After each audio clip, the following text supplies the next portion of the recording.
Hey, Hey, Boris, how you doing? hey, Billy, how are you? I This is am, amazing. I am very well. Technology, right? Yeah, sometimes it works. And where are you located? Switzerland. Switzerland, yes, in Basel. Is it cold? No, it's actually quite warm right now. It's too warm. It's too warm. I was trying to ski last week. Actually, it worked, but it's not a lot of ski, not a lot of snow this year. I have to say that. Yeah, Oh, well, you can keep the snow. I mean, it's it's exactly. it's freezing cold here. So Uh, anyway, good to see you and meet you face to face. So tell me where you're at and what you're looking to do. yeah, that's the question I've been pondering, for the last couple of weeks or whatever.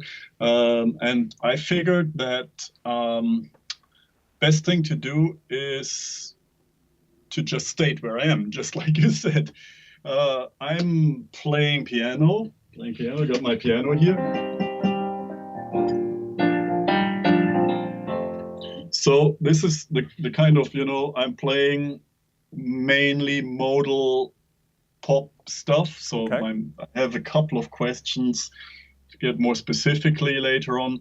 But I've been playing piano for a while. I started sometime as an early teenager, and occasionally a couple months, well, actually 2 3 years ago, I signed up for one of your lessons, and now I signed up for this jazz harmony lesson.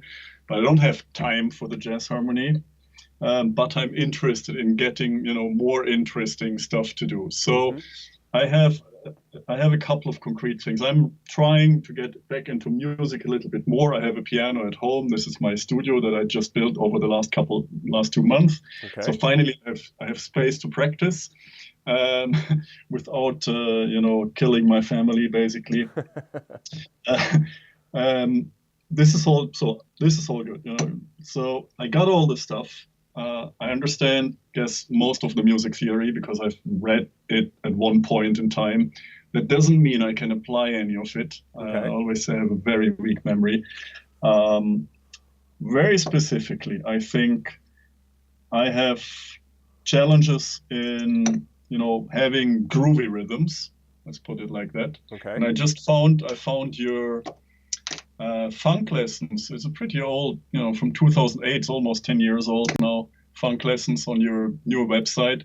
And that's pretty awesome. There's some good stuff here because it's also got interesting chords like a minor 7, Sure. add 9, or minor 7, add 11, and mini clusters and the white minor and whatever that is. But that's all cool. So, specifically, left hand, right hand independence, certainly something that I need to work on. I typically play chords, full chords, or let's say root note and fifth with my left hand when I Okay. do stuff.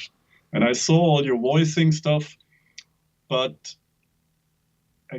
it seems, well, it's not difficult, but I'm so stuck into Right. playing Right. root and five You have that a I kind specific of, pattern that you play that you yeah, always go back to that pattern probably, yeah, right? yeah, All right, so yeah. Must what would you say your goal is like musically, which direction do you want to head? Do you want to gig? Do you want to write? Are you playing for yourself? Like what's your ultimate goal? And this is something just to let you know the next time we have a lesson, I'll probably be asking you again, one, because I might forget, but then two, it also changes. yeah, Like in a so, month, your goal might be a little bit different. So this is a question that I ask students quite often. Like, where do you want to go? And you could say long term, but really, let's think in the next few months. Like, let's think of like what we can do in the next few months. Where do you want to go? um, one thing, so what I'm doing here is really writing songs. Okay. So I'm working on my singing, which is a completely different and very difficult thing to do. Yeah. But but uh, but I want to break out of, if you want my muscle memory, I want to have more independence left and right. So where do I want to go? I want to be a better player in Okay. general. I do, I have played bass a long time ago, and I actually do like jazz quite a bit. So All right. So playing let me. jazz standards at some point is also nice, but right now I'm really stuck in I want to write better songs. Okay. All right. So, and then forgive me if I jump on top of your words. It's just since our time is short. Yeah, please. So, first of all, as a member of the site, you get access to those new boot camps I'm doing. I would suggest actually that you take a look at the technique boot camp that I'm going to be working on. Okay.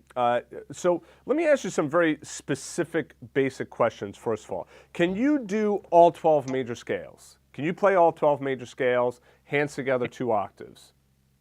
Yeah, more or less. I'd Okay. say not equally well, but you Okay. know. Now, the reason that this is so important, and it's not sexy, okay? Playing scales, hands together is not sexy at all. But the reason that that's important is that when you're trying to break out and create something, there has to be a technical skill along with a theoretical skill. Okay, and then of course there's also the heartfelt, visceral. You got to feel it. But if you don't have the technique and you don't have the theory behind it, then you can't even get here. And how often do we hear like, oh, I got this music stuck in my head or in my body, but I can't get it out? Well, the reason you can't get it out is because you either don't have the technique to play it or you don't have the skill to know what should you be playing. So technique is super important in terms of like, if you're going to play a song in the key of E flat, well, if you can't play your E flat major scale, then it doesn't matter, like, if you understand all of the theory behind it. So I suggest to all students, we're really like in this direction for 2017, make sure that you can play all 12 major scales, hands together. Also, make sure that you can do your contrary motion on these scales as well, all right? Yeah. So super important. That's one thing that I would sit down and I would practice, 10, 15 minutes when you can sit down and practice. You say that you're also doing the jazz theory site. Now, there's a lot of stuff in there in terms of directions in which you can go with your songs. So Yeah. theory-wise, progression-wise. Yeah. So Yeah. that is a whole nother avenue that you could just like say, okay, you know what, let me go back and take a look at all that stuff that's already been put out there and For sure. and just kind of review that. I think I'm not sure where level 3 is going to go yet. I might actually send out a survey for students because what I might end up doing is doing some maybe like the less jazz progressions and maybe more new agey progressions or progressions that are not just 2-5-1 jazz related. Yeah. Yeah, exactly. All right, so technique, that's one. You should be doing that for at least 15 minutes every time you sit down at the piano. That's the first thing I would suggest that you sit down and do, okay? If you're saying that your left hand is like basically playing the same thing over and over, what that tells me is likely the left hand is weak. Okay? Yeah, it is. For So sure. if the left hand is weak, now this means focus more on the left hand. That's why I say this technique boot camp, I'm going to be doing left hand work alone. But that sounds good. But in terms of like coming up with new stuff in the left hand, a couple of lessons I'd suggest you take a look at is the New Age piano lessons. There's a couple of good left hand techniques in there, but if you're playing like kind of pop, modal pop kind of stuff, then you might want to get into some of these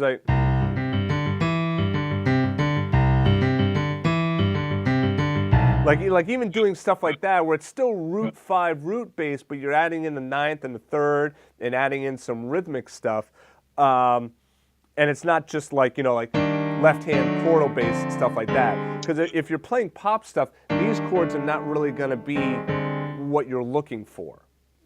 Also true. Although I don't mind, so because if it sounds more like some of the jazzier Sting stuff, why not? Sure, but I'm widely open. Right, but right now, let's are you mostly playing solo or are you playing in a group? Yeah. I'm not gigging or anything. What I want to do is write my songs, eventually record them, and really just because that's something that I need to do. Okay. All right. It's okay. An emotional thing. That's perfect. And I'm going to ask you that again and remind me that again, when I ask you a month from now. But that's great. You have that's awesome that you have that goal because a lot of students don't have that focus. So you got songs that you want to write, you want to record them. Perfect. Okay. Exactly. So now what I'm hearing is that you just want to like basically get different ideas to basically not only improve your technique in your left hand, but also be able to do different stuff in your left hand, but then also maybe have some ideas for different types of progression, stuff like that. Exactly. I Right? mean, every time I play any of the stuff that I see on your website, immediately it adds to my vocabulary, Okay, yeah. And the biggest problem is then that I will forget. How does this 7/9 chord working, and what's the voicing exactly? And I mean, this is lovely. Once I have it, this is cool. I like it. This is probably going to be the best way for us to move forward on this. Then is why don't you play some of one of your songs that you are working on now? Because then what I could do is if you give me the progression, I could play it a little bit different for you, and you could kind of hear how I might interpret it, and then pull some of that stuff out. Because I could give you some other lessons. Like another good lesson is the funky piano lesson, where you like kind of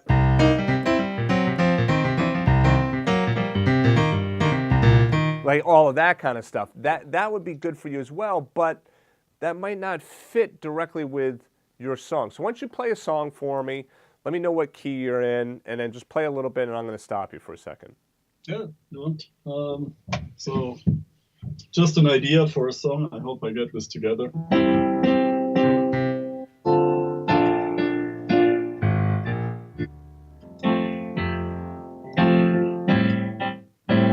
This is what I play. It's in C, basically. Okay, so you got C to B flat, F, then A minor. Are you doing? Start with a C, then I have what is it? An F with a D in the bass. Then I have a B flat. Then I have a F. What is it? Like with a ninth in there. Yeah, and A minor.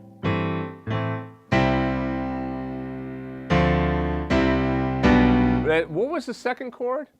It's an F with a D bass. Oh. And it's flip. Yeah, so it's really D minor. Yeah.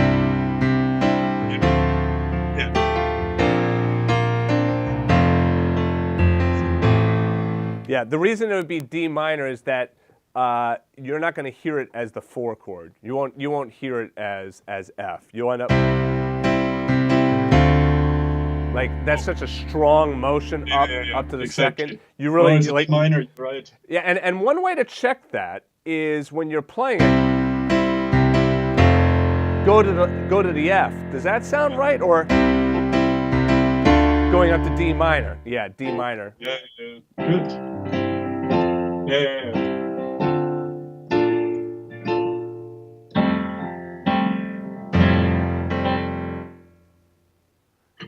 Okay, all right. So take a look at something like that. So you have so basically in the left hand you're playing roots, maybe root in a fifth now and again, right? Yeah. It's either root 5, root octave. That's okay. kind of. All right. I never play anything else with my left hand. All right. So one way to try, one thing I like to do is okay, you're in this range right here. Okay. Yeah, so simply just take it and move it up here. So doing like.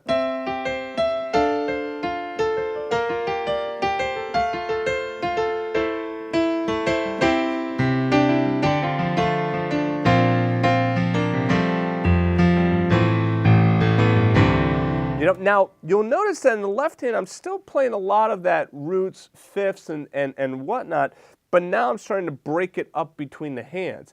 This style of music is not going to be one in which you're going to do like a 7th chord there, because it's going to sound out of place. Yeah. So what I would like to see you work on is starting to mess around with not just thinking of them as roots, but thinking about alternate bass notes. Do you ever do that stuff, alternate bass stuff? Yeah. So okay, so you have C to this D minor 7, right? Okay. Yeah. So now what if you actually put the F in the left hand there? Actually, I don't like the F there.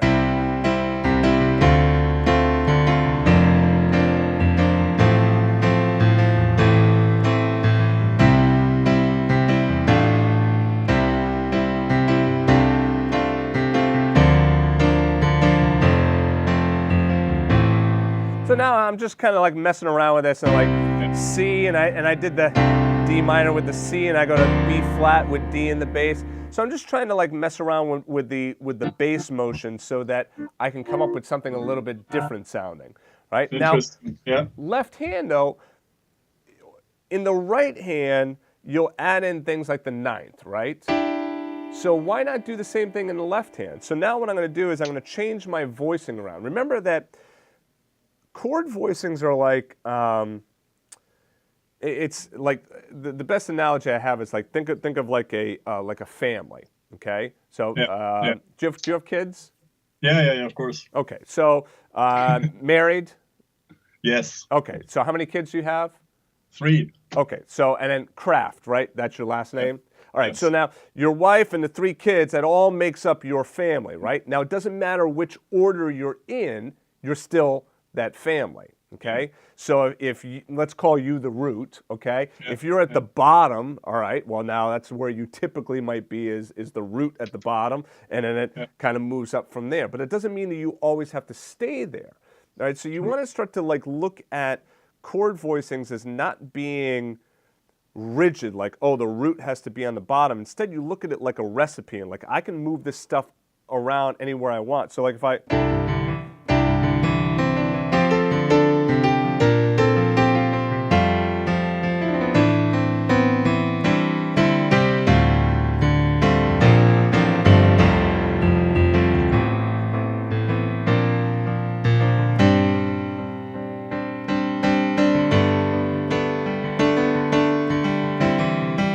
So here I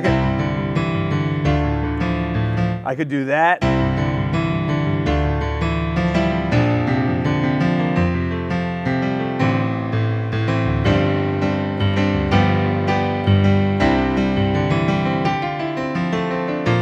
So now I'm getting much more fluid with what I'm doing between the hands. So like one way of starting that is to just really...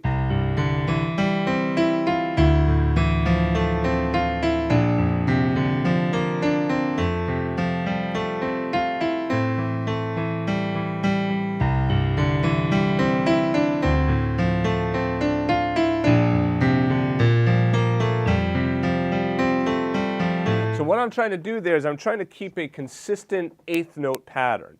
So I'm starting to like bottom up, okay?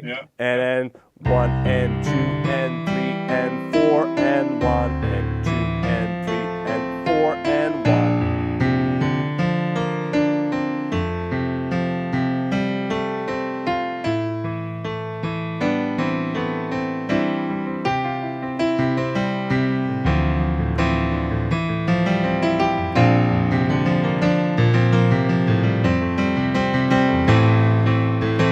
Now, that's all staying in 4. I can then...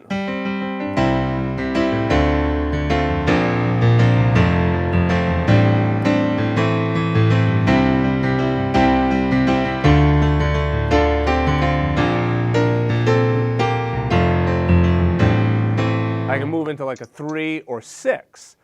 I can also then start to add in some really cool transitional chords. And I've talked about this, I think, on the Jazz Theory site, but okay, if I'm going to go from C to D minor, I could throw that 5 chord in there first. So I can go C to A7 to D minor, but that sounds kind of like a little too theory, a little, you know, little too jazz-like there. But if I do,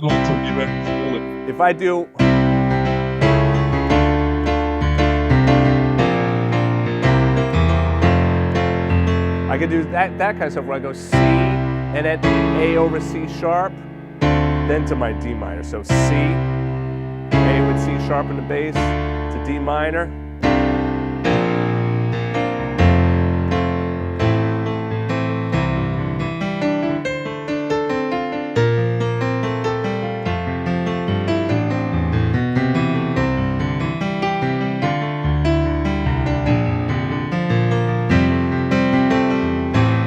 So there I have multiple techniques that are going on. I got that nice flowing left hand. And what you'll notice, and by the way, I'm recording video of this as well, which you'll have. Cool. Okay. So, well, let's make sure this is recording. Yeah. Okay. Yeah. And you'll have the virtual keyboard as well. So, So I'm playing like the one thing to see is that I'm not doing anything crazy in the left hand outside of roots and fifths. Yeah, yeah. But do you hear the difference though in Oh how yeah. I'm playing it? You hear how it's like that nice flowing, I'm kind of Mm-hmm. flowing in between all of the chords because again, I'm not thinking in terms of like it's that, then this, then this. Now it's like, oh.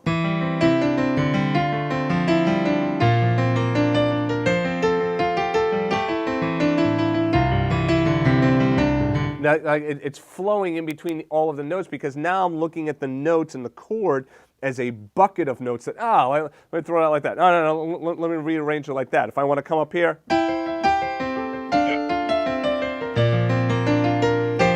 You know, I'll also start to like bring in stuff like that, like the ninth up to the third, get that kind of like Floyd Kramery kind of sound.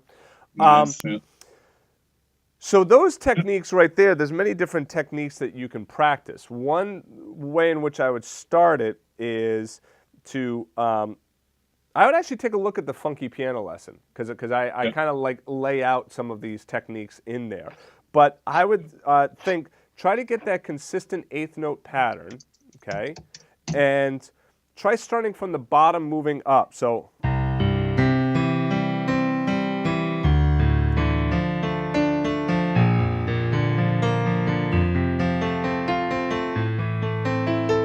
You might do something like that. That's pretty simple just with your basic triads. But get very smooth with that. Yeah. I mean, these are just 2 triads now, but or you're doing inversions. Yeah. Definitely doing inversions. So here in the left hand, I have the root 5 root, first inversion C major triad.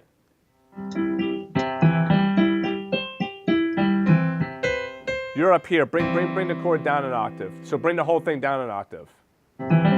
Oh.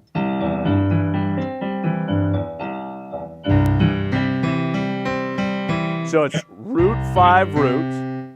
Yeah. You're playing root 5 root. Yeah. Yeah. Great. But I moved it into 3 there. No, actually it's in 4. Yeah, it's still in 4.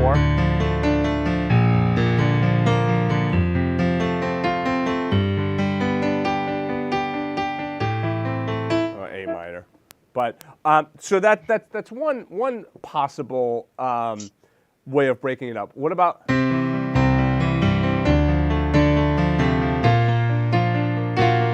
So, like, you take a look at this. All they're doing there is they're breaking up these very simple chords with a rhythmic accents. Yes. 1 2 3 1 2 3 1 2 1 2 3 1 2 3 1 2. So you could do exactly the same thing.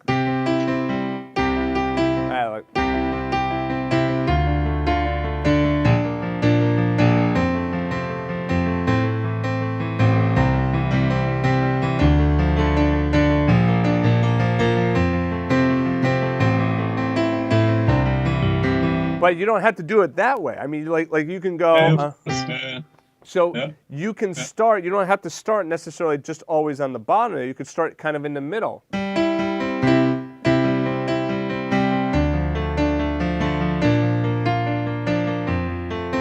So here I'm like.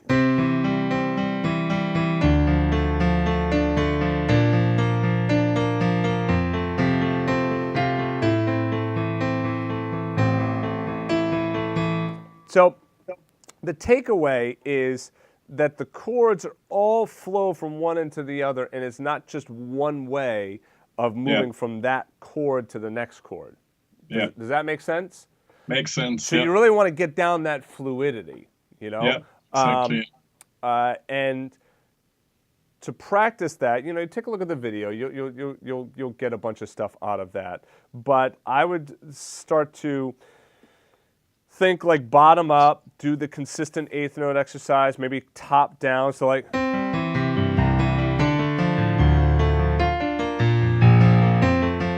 Like stuff like that. I would also think range, maybe come on up here, come up to the higher level. Might even decide to, like, you know, start with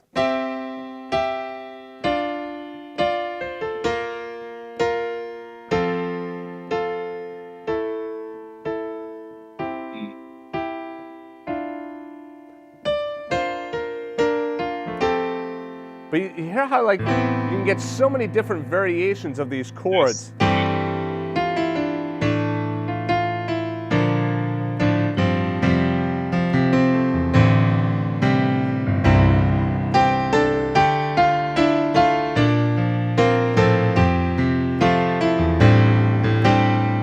Maybe hit the G,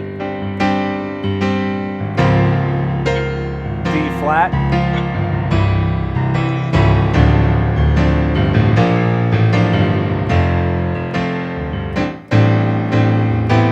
You can then start to bring in some of the more jazzy chords if you wanted to. Like this is a C, you'll see it on the video a lot easier, but that's a C, basically a C6. Like a nice D minor with a ninth in there. B flat major seventh. Like an F major, you know, major seventh with a ninth in there.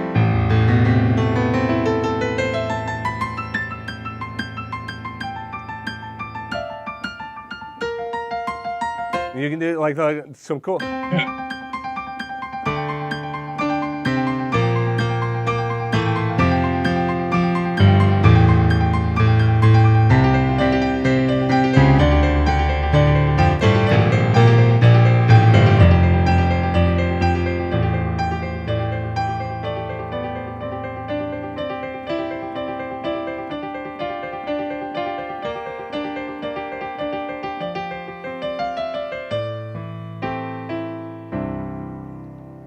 So Lots of stuff. yeah, there's a lot of stuff there, and it's also like the important thing to take away of this is that I'm not adding in, like I'm really not changing the chords much. It's not it's not like I'm doing like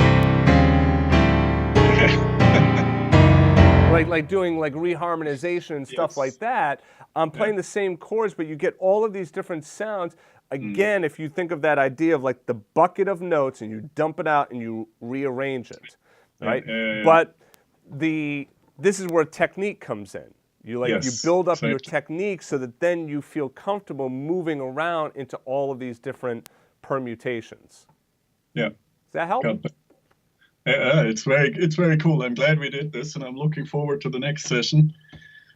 And I got my notes, and so what I like to do is try working on that stuff. Try doing the do the scales, the essentials still. The chord essentials probably would be good for you as well. I don't know if you've taken a look at that or not. But then also take a look at the funky piano lesson. That one will be good for you. And then try taking these techniques and apply them to a song. And then next time, show me what you're doing, and then give me another progression. We can work on a different progression. Yeah, cool. All right. Thanks a lot. All right, awesome. Well, hey, thanks a lot, Boris. I will send you you'll actually, if you log into the site, you're going to see there's a little something different now. It's going to say coaching up at the top, and it's going to say coaching replay. So you'll be able to get your replay video right there. I see the coaching menu here. Yeah, that's true. Yeah. Cool new site, by the way. I'm glad you finally did something about that. Oh yeah, thank you. Yeah, some people were angry about it, but I think ultimately it's going to be a lot better. Oh, it's going to be so much better. It's about time. So, well, thanks a lot for everything, and we'll see each other in about a month or so. Sounds good. All right, take care. Take care. Bye-bye. Bye. Ciao.